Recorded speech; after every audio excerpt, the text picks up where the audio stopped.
Want a marshmallow circus peanut? They're really good. I mean, heck, you can get them in New York City.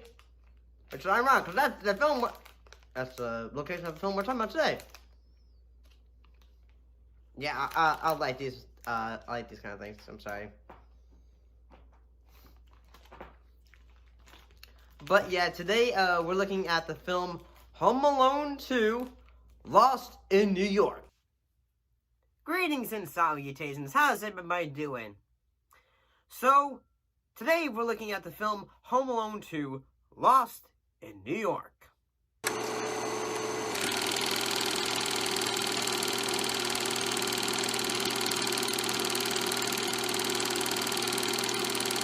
So what actually happened in this film? Well, in this film, it follows Kevin McAllister after he is separated from his family on their holiday vacation to Florida.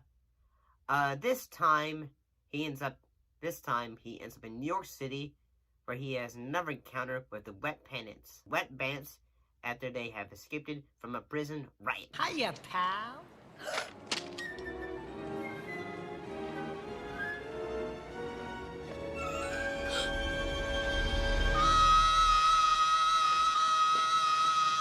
I'm gonna be honest, although I love Home Alone 1, I think I've seen Home Alone 2 more than I have seen the original Home Alone. I guess because, like, when I was a kid, Home Alone came out, and Home Alone 2 came out, like, around the year I was born. I mean, I probably wasn't old enough to see it, but, I might have seen the sequel a bit more. Mostly because I guess it was on TV and all that around the holidays. However, I do have to say that I do like this film. I think at the same time, while the acting is pretty good for a sequel, and that everyone does a great job. And also, I think that when it comes to some scenes, they have great use of some sequences, especially the sequence where the pigeon lady takes Kevin back to the opera house, and how it has great use of lighting and environment and all that, and it just looks pretty awesome. And honestly, kind of think, like, say the fact that, like, the first film we had a character who was like the fear of your neighbor. In this film, in a way, it would be, say, they're trying to go for the fear of someone who is homeless and all that. I'm like the birds I care for. People pass me in the street. They see me, but they try to ignore me. They prefer I wasn't part of their city. And, you know, hey, just because they might look scary and they, like, they might not. But they might actually end up being sweet individuals. The man I loved fell out of love with me. That broke my heart. And whenever the chance to be loved came along again, I ran away from it. I stopped trusting people. I gotta say that the idea of, like, you know, Kevin being stuck in New York and having to, instead of being at his house, he's at his uncle's house, which is under development. That actually great use for comedy, I suppose. And whereas the first one, they were the Wet Bands were trying to rob houses. In this film, they decide to rob the money from a toy store that is going to be donated to a children's hospital. So I think in that idea, in a way, elevates, like, say, Kevin's goal to stop the bandits, in a way. And the fact that, you know, like, although the first time, like, in the first one they were robbing houses, that's bad. But like, stealing money to be donated to the children's hospital, yeah, it's pretty despicable. Like, one of the things that makes this film, like, looking back for it time so, is indeed the violent traps in this film.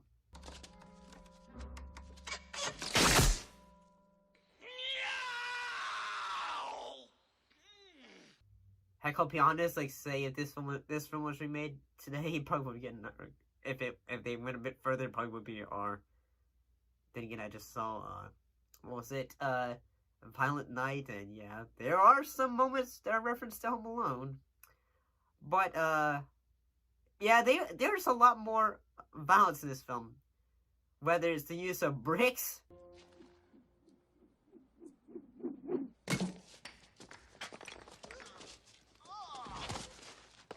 Direct it. which or we get the return of the fire on the head gag.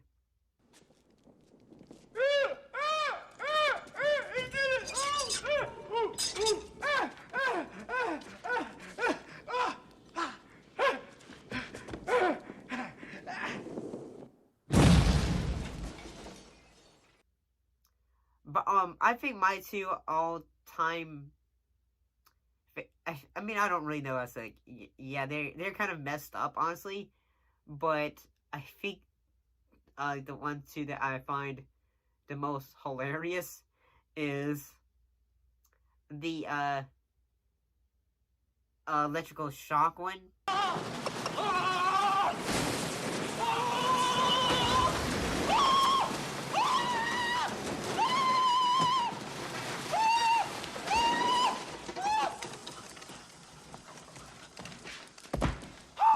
That Marvin's ends up getting, and as well as the I mean, I didn't really talk about in the first one. I didn't really talk about the paint cans, but when they get hit by the barbell and. Oops.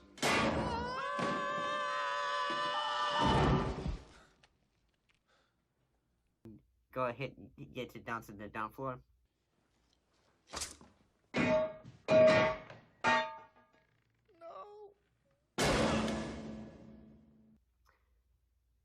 I mean, overall, there's like a lot of like the moments in this film that are very entertaining.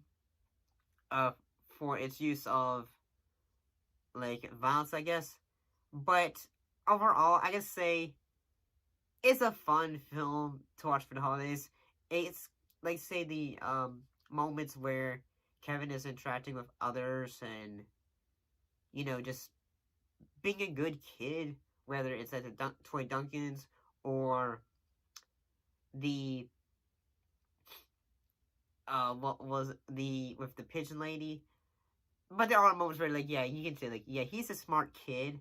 Was when he ends up tricking the people at the hotel.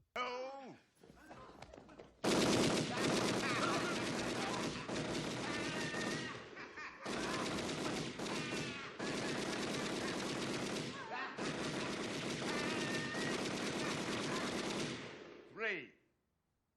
Merry Christmas, you filthy animal. With the the videotape. But overall, I can say this film is entertaining. Well, hopefully you enjoyed today's video. If you did, don't forget to like, comment, subscribe. We'd really appreciate it. And as always, don't forget to keep your popcorn warm, buttery, and your drinks ice cold. And keep your eyes on the screen. I'll see you later.